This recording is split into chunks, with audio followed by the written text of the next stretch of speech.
Planned for the 1985 Droid Series 2 line was the vehicle the White Witch. A prototype was made by Kenner, but since 1985, that White Witch ship had never surfaced. Was it in some employee's basement, or did it get thrown away? No one knew until 2018, when Star Wars collector and archivist Gus Lopez located the White Witch. We're going to talk now with Gus Lopez about how he found the White Witch and added it to his collection. Most of it's going to be about the White Witch, but I just want to kind of start with you about when you started collecting the vintage stuff. I know I started in the early 90s, and I remember picking up a lot of books. I think the first book I got, although your name wasn't on it, was the Star Wars Star Trek collectible book that had Vader on the cover. I'm sure you know that book. But, yeah, I'm familiar with that. Yeah, it's one of the earliest price guides. Yeah, and that really pulled me into getting back in there and trying to complete my collection.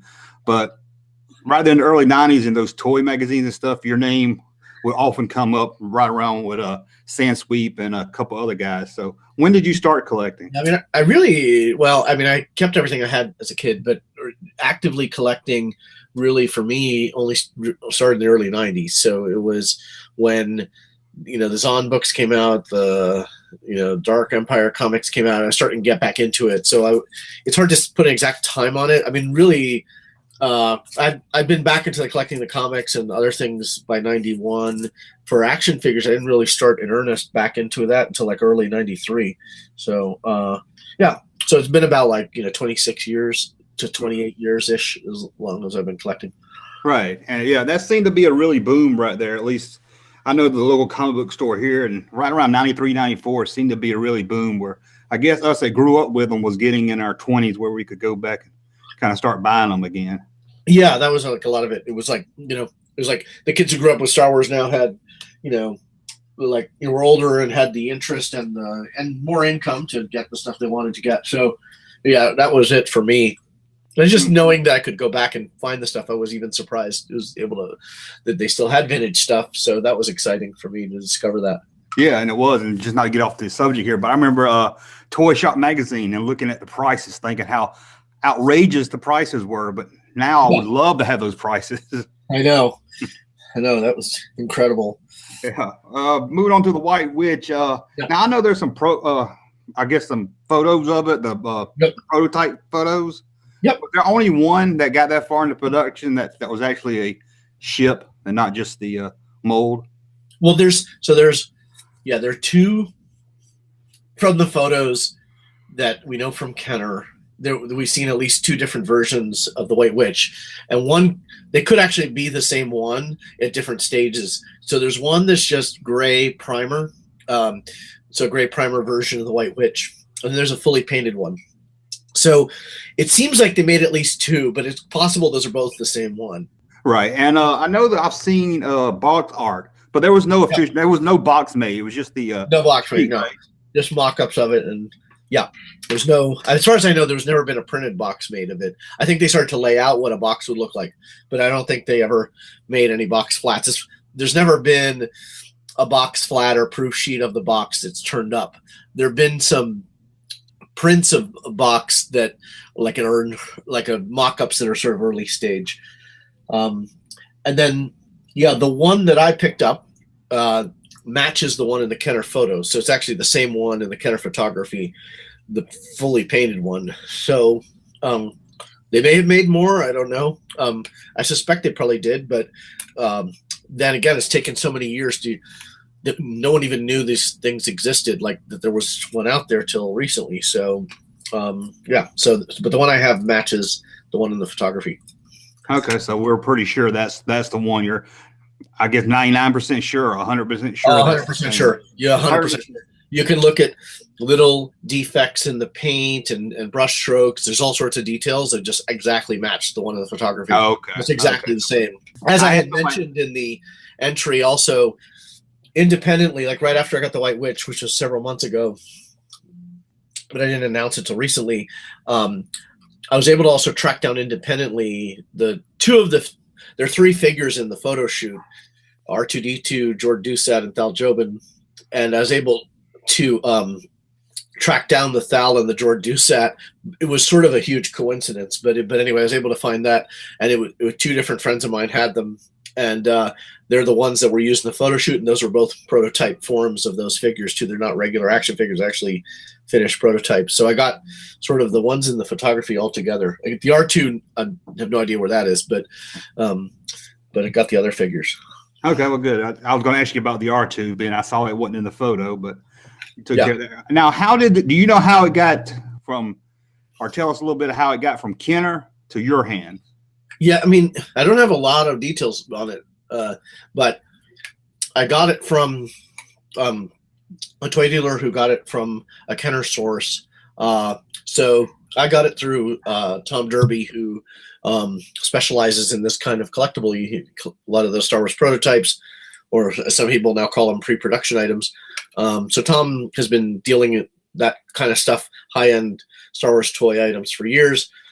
And he had contacted me and said, hey, this thing surfaced, and I know it's going to be big news and exciting. I knew he had shown it to a few other people, but I think one of the reasons I think we were able to work something out is he felt it fit in my collection very well, because one of the strengths in my collection, one of the focus areas is like unproduced toys, and I have a pretty good collection of all the different kind of unproduced toys Kenner considered, and so it fit a really nice focus area of mine.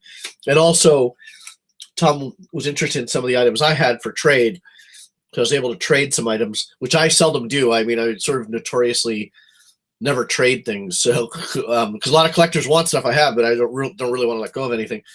But for the right thing, I will let go of things. So I was able to it was win-win. So I was able to work out something with Tom, trade some things, and get the White Witch. He didn't have a lot of details, nor did he know a lot of details about the source he got it from. He was just happy to be able to get it. It was just somebody who had saved it all these years, and just happened to have this. Yeah, that's surprising after this long that it's still showing up. That someone found it. There's still stuff being discovered. Do you know how long he had it? I mean, I think the original source in this has had it since back in the day, since the 80s. Oh, really? I'm surprised no one heard about it. I don't think it's been at all in collector circles. So yeah, that's kind of hard to believe. But okay, I had a guy ask me about how do you know that it's the one in the photo, but you kind of went over that. But yeah, there's a technique. It's used a lot in prop collecting called screen matching, where I've done this with prototypes too. I have the preschool what they call Star Tot Land Speeder and X-Wing and the painted figures. So another unproduced toy, and there's kind of photography that existed for years of that, but there were only one set of painted prototypes. Once I acquired the painted prototypes, could have exactly matched them to the photography. I mean, it was what you do is you look for really weird artifacts and details that nobody could purposely put into it. Right. And you find a whole bunch of them, and you just okay, this is exactly the same. And that's what I did with the White Witch. You can absolutely match it to the photography. It's the same one. Okay, I think you answered this already, but before it got in your hand, does anybody know it was even out there, or was it just thought? No, not too. I think everybody. Well, it surfaced about 6 months ago, and I had told Tom and others, said, I do want to announce it later in the year. Let's agree to a time frame. I wanted to kind of make it to sort of co-announced it on Tom Derby's page, the Admiral's Snack Bar, which is like a Facebook group for his stuff. And so, yeah, I mean, we just sort of waited to announce it, but I acquired it about 6 months ago. And there were I would say maybe a dozen people that were aware of it, because there was some word of mouth at the time, but it wasn't widely known that it had surfaced. But okay, I just saw it on your Instagram under the best of 2018, and I thought, how have I missed this? Yeah, that was the first time it was being announced anywhere, really publicly. Okay, and you said the figures that came with it, that you got that from someone else? Yeah, so a friend of mine who happens to live in the area had picked up the prototype George Doucet figure, and his had some interesting artifacts on where it looks like it was glued at some point to a vehicle just based on the back of the legs and the back of the torso. And so then we sort of put it together with photography of the White Witch, And this friend of mine knew I had just acquired the White Witch, but like we brought them together, got the photos, and like, oh man, this is the George Doucet that's in the photography. So that was pretty exciting. And so then the time he got the George Doucet, there was a Thal Jobin that had surfaced, and that had changed hands. And to sort of track that to another collector, as a friend, has traced this to this other collector. And so, I just arranged a trade with him, say, hey, I really, really want this to sort of match this set. And he was, a lot of collectors are very cool about trying to help other collectors align, the planets basically for us, some set they're trying to put together. And so that's what happened there. And I was able to trade him something he wanted. So it worked out. And then, that's how I got the figures together. Yeah, that's really good that you're able to have the ship and the figure. If only you can find the R2. Maybe it's out there somewhere. It might still surface. You never know, yeah. Okay, I think I've asked you about all I can about the White. Okay. Let me just ask you two more unrelated questions, and I'd love to do a longer interview with you one day if you have. Yeah, sure. Happy to do that. This prototype, the White Witch, was pretty far in production. It looks like where it was painted and everything. Are there any more that's that far into production that hasn't been found yet? Like yeah, we've seen pictures, but we've never actually. Oh, I see. There's a few examples. Yes, there's a few others like this. Once I got the White Witch, my targets shifted over to. There's a blockade runner vehicle that they made a mock-up of, and that's now my sort of holy grail to get from Kenner. It's always been actually, but the blockade runner was supposed to come out around the same time as the White Witch. So that would be an amazing piece to find. So and there's no example that's ever surfaced, so people don't know where it is. That's the picture. It has Luke standing on top of it, inside of like a little hole, right? Yeah. And Luke's in the cockpit or something. And then there's also early days they did C-3PO walkie-talkies. So those have never surfaced. Nobody knows where those are. I mean, there's artifacts of that. I have some like blueprints of them and stuff like that. But actual prototypes of the walkie-talkies, nobody knows where they are. Although they obviously made them because they're in photography. Yeah, it's probably some employee's basement somewhere. Potentially, yeah. How many pieces do you think you have in your collection? I don't know. I don't really have a count. I mean, some of the things I collect in just about. I have like about half a dozen categories I go very deep in, and I don't try to get everything. I try to go very deep in a few categories. And in the categories I go deep in, some of them are in the thousands of items. So like cereal boxes and cast and crew items. So cereal boxes and cereal premiums probably got like 3,000 items. Like cast and crew items, I'm probably in a couple thousand items. So, I don't know. I would say my collection is probably, in number of items, is probably in the 10 to 20,000 range, which sounds like a lot, but there's actually quite a few collections with more quantity of stuff. And my thing has always been sort of quality over quantity, even though I do have a lot of quantity. Okay, I got one more for you. Yeah, might be a hard one to answer. What do you have a holy grail in your collection? Let's say there's a fire and you can grab one thing. Yeah. I get asked that all the time.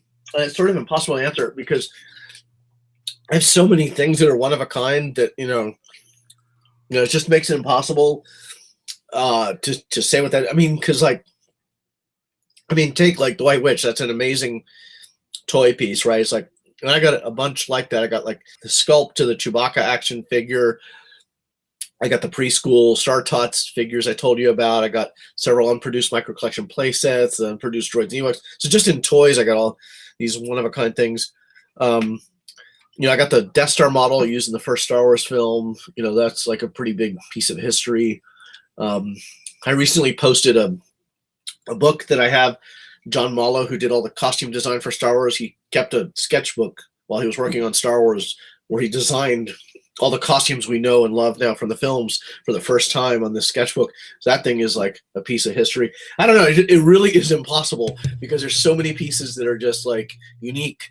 And if they were lost, they'd be lost to the world, so it wouldn't be able to replace them. So yeah, it's sort of a hard question to answer. Yeah. Those one of a kind items has to be hard, especially when you're talking about the sketchbook and everything, something like that. It's really kind of shapes the history that you really want to hold on to. Yeah. Okay, well, I appreciate you doing this. Like I said, I was really Yeah. just wanted to cover the White Witch because I had a lot of people ask me about how you found it, and I really didn't have any information to give them either. So. Yeah, and I actually don't have all the info myself yet, but that's what I shared is pretty much what I know about it so far. Okay, is there anything else you need to add about it, or you think you said it all? I think we covered it all. Yeah. Yeah, thanks for doing this for me.